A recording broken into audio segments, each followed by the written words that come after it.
welcome to the podcast Beyond the Ballot, a lone wolf production. This is where we will showcase local politics by featuring people that are either candidates or elected officials.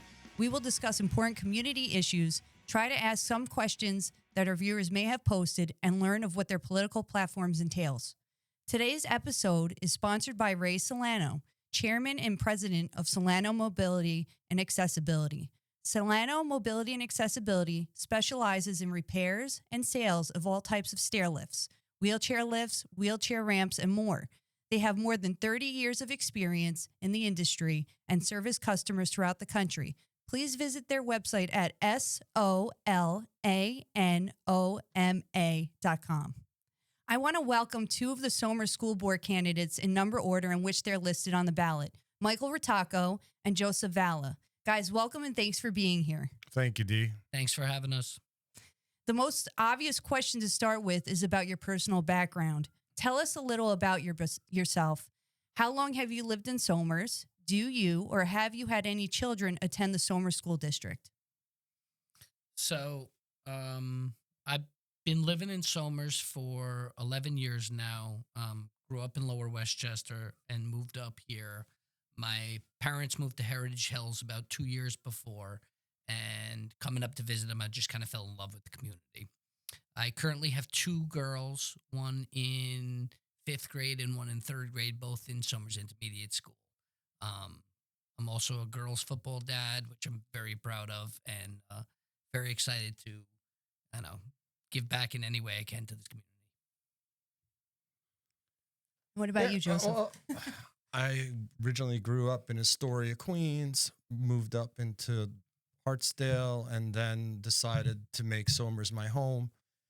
And I've been in Somers for over 10 years now, and I fell in love with the community. When I have two daughters in the school system, one that graduated in 2023 from high school, and she was the class president, and I have another one that is entering 6th grade in the fall. Now, what is your work experience, and is there anything specifically from your profession that relates to the role of school board member?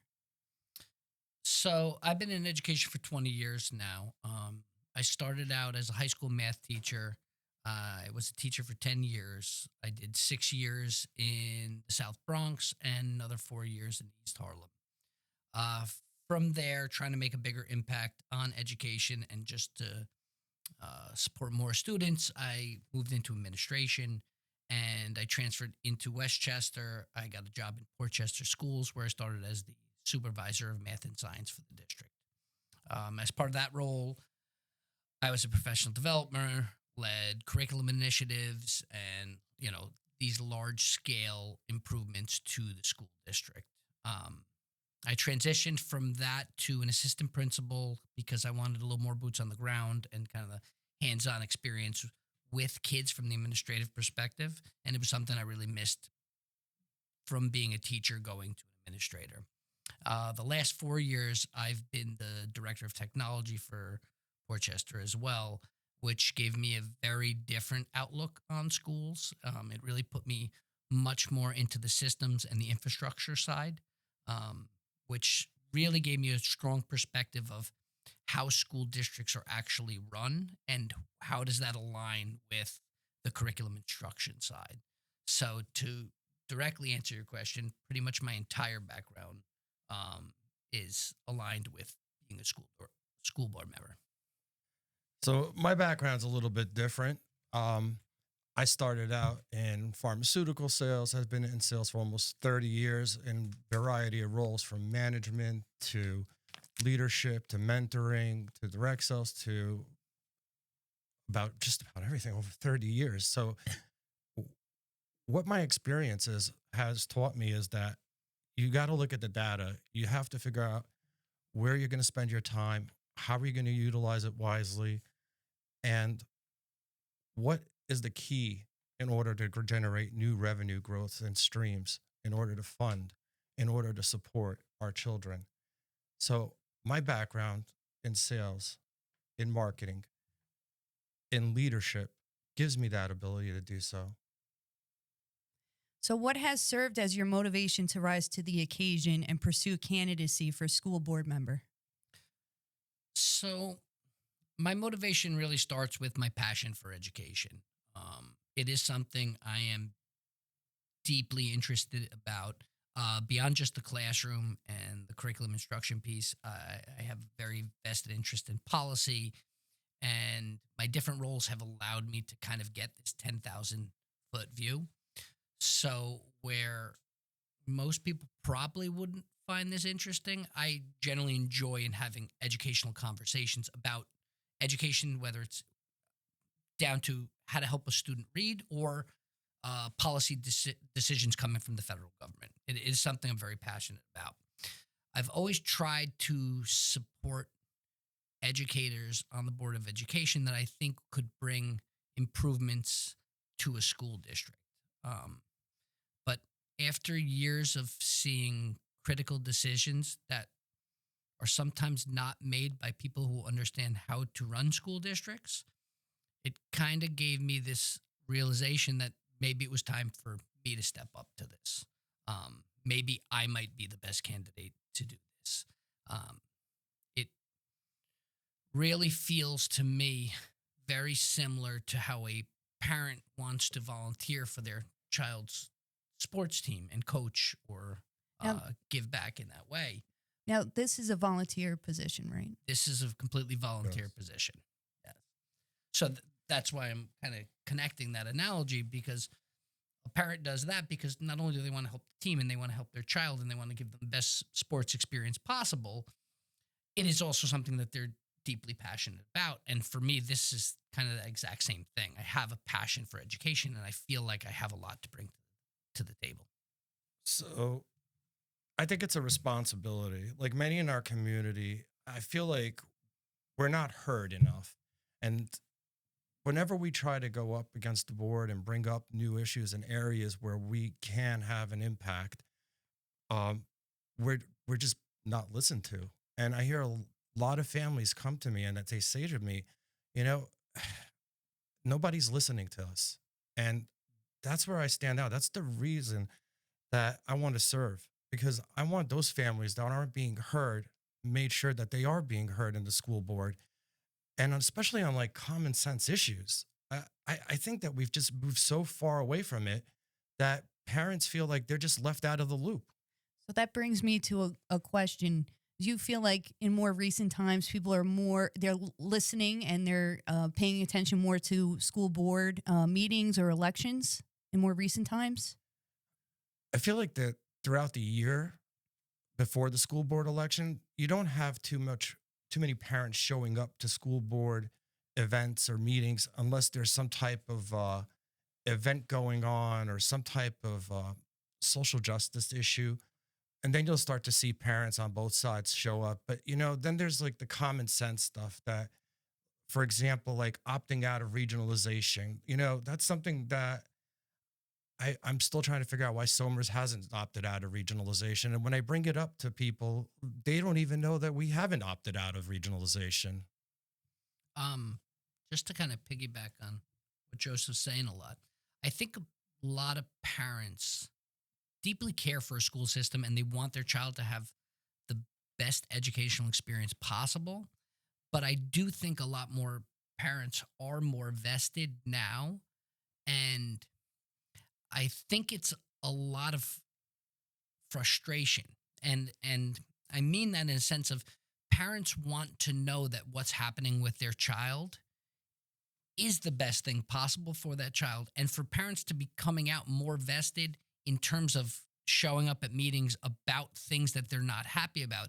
I feel like a lot of parents want to trust the school system again, that they know things are okay. And I think that's why a lot of parents seem to be much more vested now, because they don't necessarily know that that's the case anymore.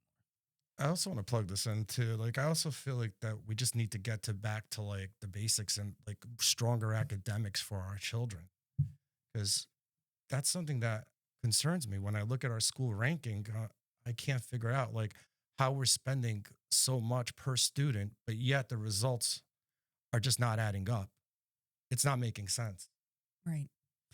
You could fact check me, but living in Mayapack, I don't know Somers when the last time they were awarded a blue ribbon, but I'm pretty sure Mayapack received theirs in 1997 was the last time they were awarded a blue ribbon.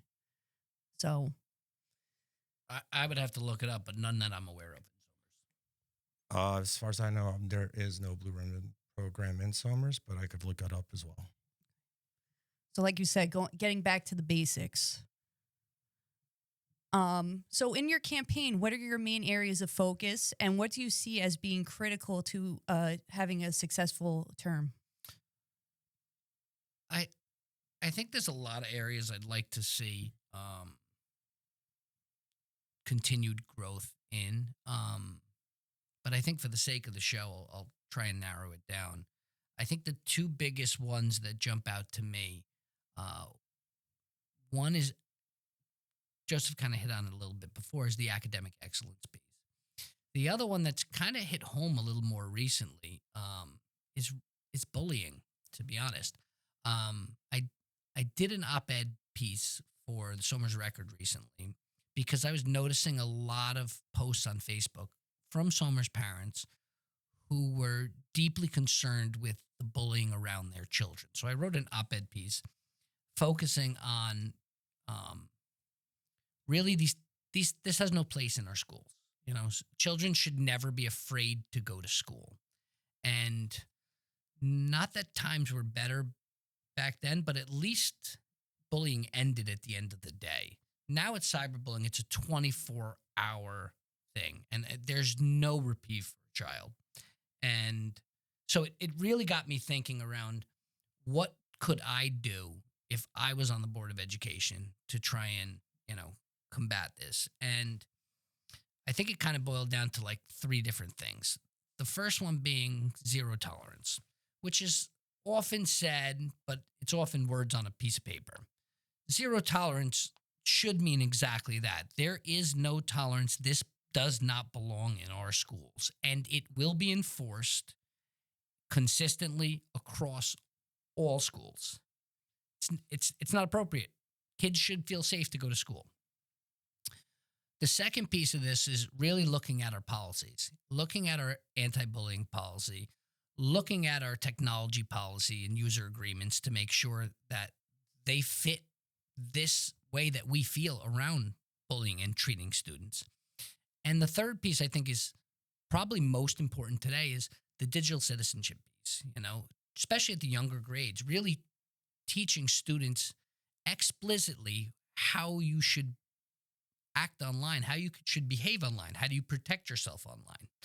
So this anti-bullying piece, it ended up becoming a really big part of my campaign, even though it wasn't necessarily the launch that I initially intended. I can't tell you how many parents, ever since the article came out, have reached out to me through direct messages, sharing heartbreaking stories of what's happening to their child in the schools and feeling like nobody's doing anything about it.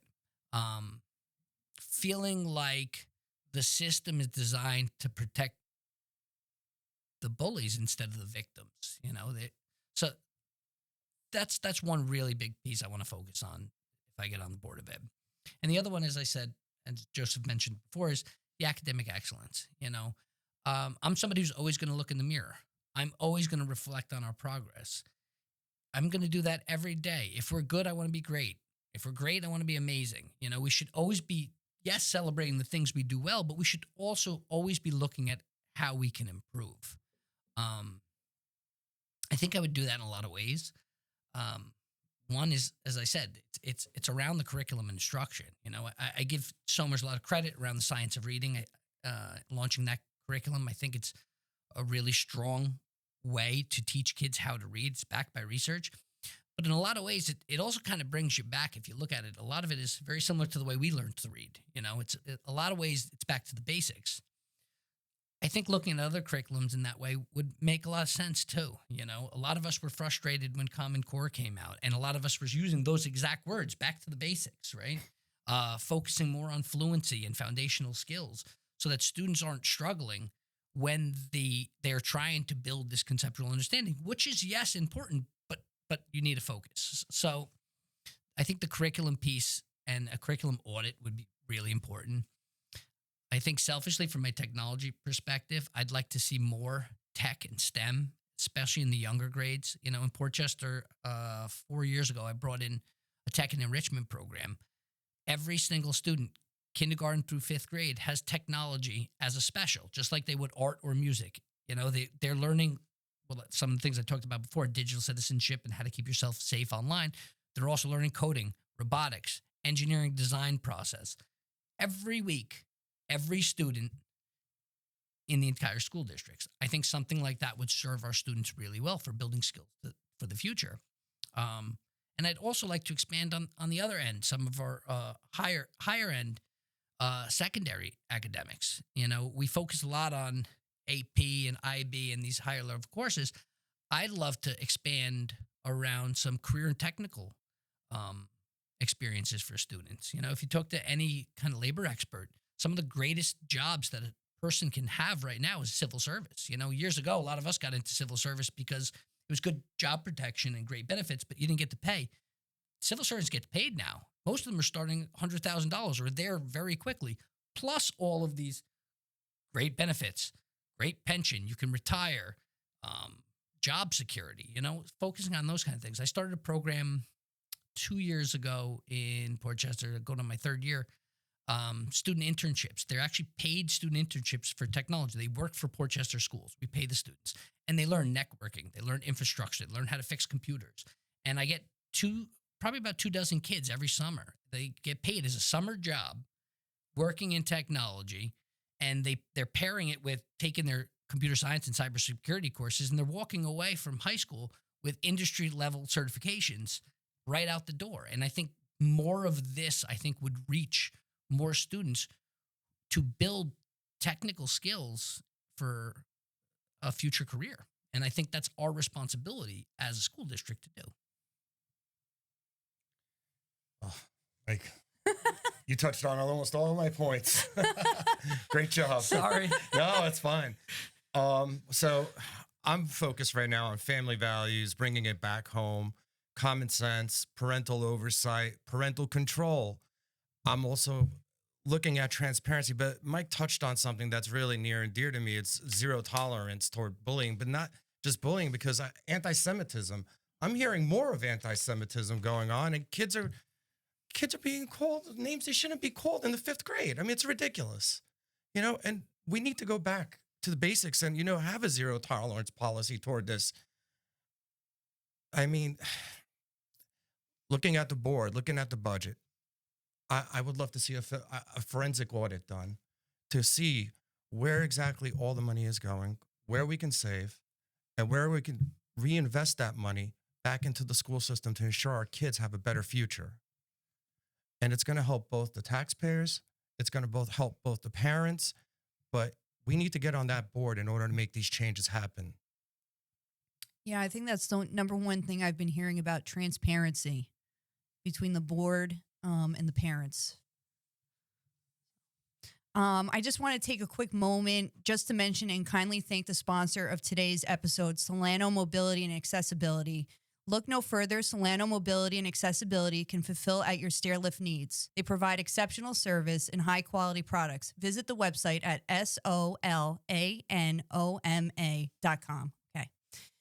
So we've received a few questions from our followers. These next questions are in reference to IEPs, individualized education plans. How can you make sure resources are allocated properly to support IEP implementation, including specialized staff and materials? And lastly, what changes, if any, would you make to the existing services? Thank you, Dave. I think this is a very important question. Our exceptional students should feel and have the same experience as all the rest of our students. So this is something I am pretty deeply committed to. I shared a post on Facebook the other day on some of the things I would advocate for in terms of special education. Just to touch on a few. One is not necessarily changes to the programming, but um, continuing where it's doing really well and continuing to improve. And I think a lot of that is where appropriate, especially per the IEP and the student needs, building in that inclusivity for these students, and continuing with the least restrictive environment for the students, and placing students in the appropriate setting that gives them the support that they need, while still building the independence that I think that will help them in life. Um, as you mentioned, resources. This was something I touched on as well. School districts get a lot of resources from federal IDEA grants, but I think it's equally important for the school district to have a good share of the pie, I guess, on that in terms of providing such resources that students need. And I would advocate for securing budget lines within the general budget for some of these things, whether it's staff training, um, whether it's training specifically around support staff, supplies. That's a big one. Every parent has to give school supplies every year, and I know it can be daunting, but it's part of what we do. But in some of our special needs classes, those needs are dramatically more, right? And those classes go through those supplies on a much different scale than the general education classroom. So I do think it's important to build that kind of funding and to give these students what they need. Another one is giving them spaces for them to be successful and to be included. Summers has a bond up for vote this year, and part of the bond is around playground equipment. I would want to make sure that there's ADA compliant equipment, so all of our students can participate in the activities that their friends and peers on the playground. Ensuring those things, building sensory rooms for students, so they all have what they need to be successful. IEP is a personal one for me, and I just want to share that it's essential, like that we give the teachers and the parents all the resources that they need. I'm a strong advocate of IEP. I do believe that parents need to be involved and they need to get the access to the information. And I don't see that transparency. When a kid needs an IEP, how easy it is for a parent to get a parent advocate in order to get that IEP. How many IEPs are denied? And then how many are accepted throughout the year? So we need to take a look at that number too. And why are they denied? And then we need to have a discussion with that, with the parents, with the educators, the teachers. And this is something that I feel strongly about because we're playing politics with this kind of stuff, and it's not right. We need to make adjustments when they're needed for each individual child's needs. And we need to be flexible, and we need to be transparent with the parents as well as to what information they need in order to help them get their child to the level that they need to be in. We've received another question from a follower. How would you approach evaluating books in the school libraries? Most school districts typically have a protocol for evaluating books, and usually is a committee. Usually that's a combination of different educators on the various levels. It might be like an English department chair with one or two teachers, maybe the librarian, maybe an administrator. There's some combination of that, in which that's where they should vet books and looking through those books and determining, are they age appropriate? Are they related to the standards that students should be learning?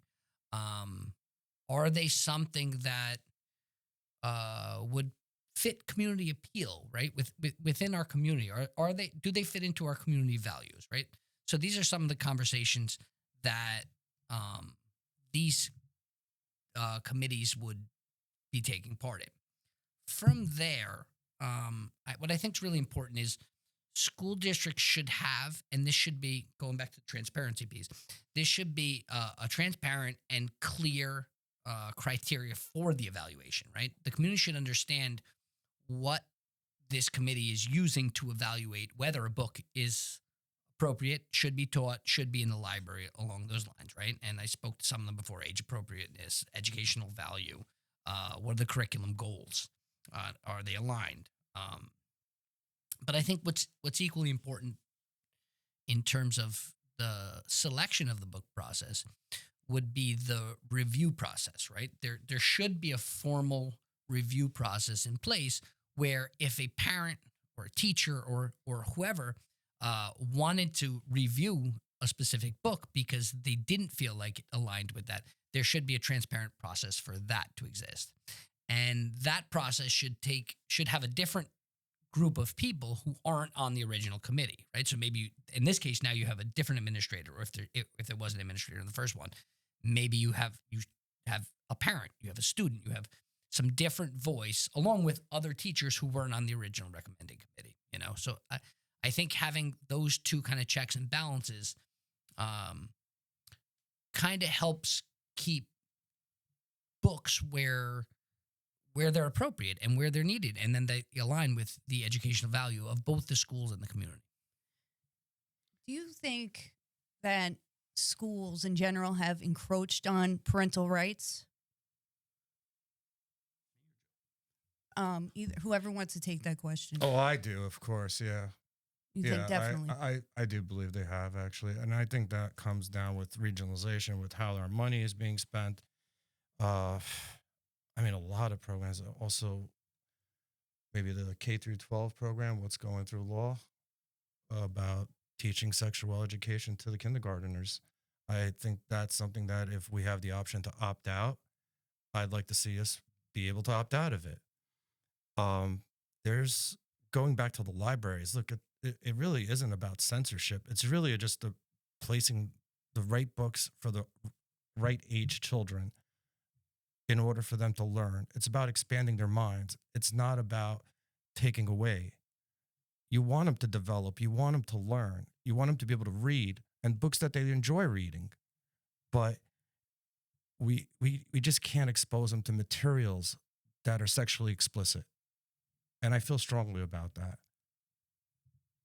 Another question that we received was, how would you resolve conflict on the board? Conflict within a board is completely natural. One, obviously, we're all human and we should have differing opinions, right?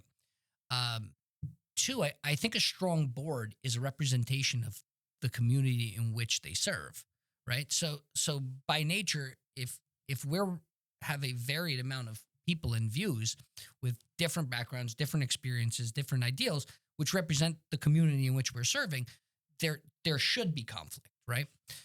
But I think the important thing with conflict is listening, respecting, and focus, right?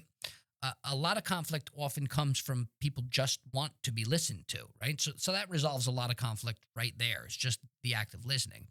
And I think respect goes hand in hand with that, right? If you're respecting people's opinions and listening to what they're saying, I think that's a big step in resolving conflict. The third piece is the focus, is really thinking about redirecting conflict back to what matters, right? Something that's always driven me as an educator, both as a teacher and even as an administrator. Every time I make a decision, there has to be a core value that says, is this in the best interests of students? And I think on a board of education, that's your responsibility, right? Every decision you're making has to be in the best interest of the students you serve. So I think combining these three things together, I think that alleviates a lot of the conflict that I think a board would face. Yeah, conflict is inevitable. We're all human, just as Mike said. And, it's just the way you speak to each other, whether or not you're respectful. And, coming to that dialogue, to some kind of agreement, it's key. But the agreement can't just be based on administration and just following what our administrators are telling us to do and just agreeing with it.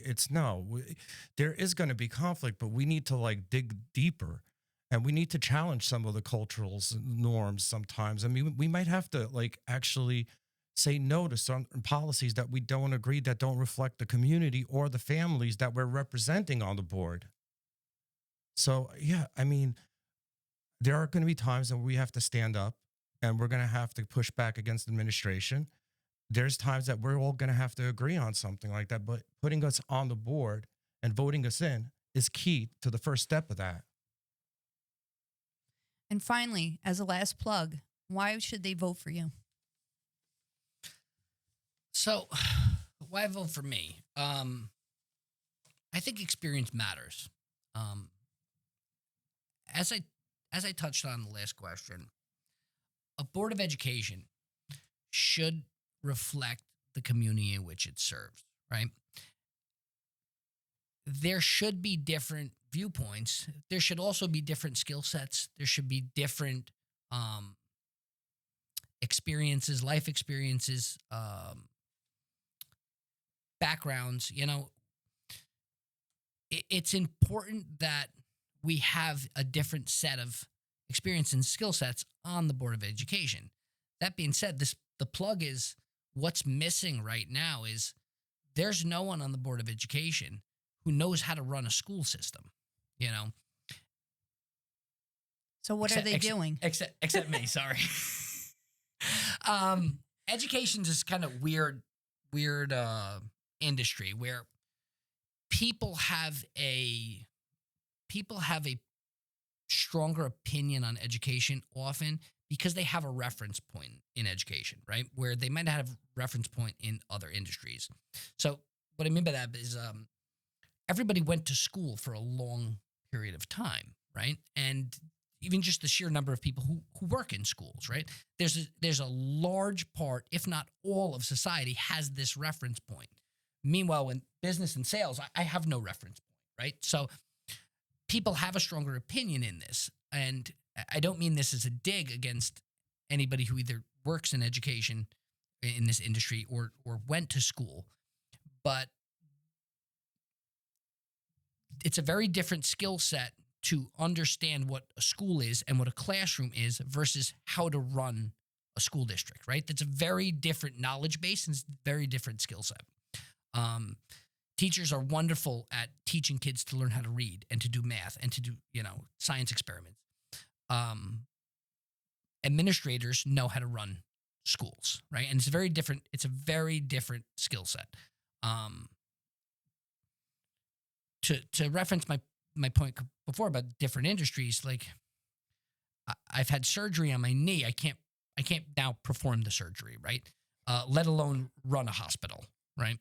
But if you're electing a board of directors to run a hospital, I would think you would want somebody from the business world. You would want somebody who ideally is a civilian, a patient, something along those lines. But you're also going to want to have somebody on there who knows how to run a hospital, right? So my big plug for myself is I'm the only person on the ticket who knows how to run a school system. If you're looking to bring someone who will bring common sense, transparency, fiscal responsibility to the board, I'm your candidate. I'm a father, a community member, a leader, and I listen when it takes action. I really want to include parents in every decision that the school district makes. And I think that's important. And I am for parental control. So this is something that I advocate for. And I'm not afraid to ask the tough questions and go against the status quo if it only means to do the right thing for our children in a school district. That's the reason you should go out and vote for me today. Well, May 20th. That was what, a quick public service announcement. When can the residents of Somers cast their vote? Is there early voting? And where do they go to vote? There is early voting. You can go onto the website for the Somers Central School District. You can go into their search bar and you can select early voting ballots and you can have them printed out, mailed. You have to print out the request, have it mailed to your house, the actual ballot, then you complete it. You could either drop it off or you can mail it in, or you can show up on May 20th and vote at the general election. at the school board at Somers Middle School, and that is from, I believe, 7 a.m. to 9 p.m. Yes. Okay. So does anyone else want to bring anything up before I conclude this episode? Any more plugs or anything like that? I think I'm good. Yeah, I mean, just we need more people on a board.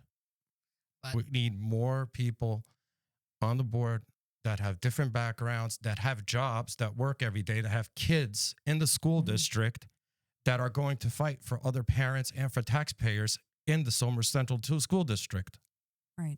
Because most people work full time and they're tired at the end of the day. That's like the last thing they want to worry about is that they're worried about what is the school doing? You know, I'm tired by the end of the day, you know, so you want to invest your trust into the school board. I think that's a really good point and something I touched a little on before, but I think parents want to go back to just being comfortable with the schools are doing the right thing by my child, right? I'm tired at the end of the day, but I know I left my child in the good hands for a majority of their day, right? And I think electing a good school board is a really good way to start that process back. Well, that concludes this episode.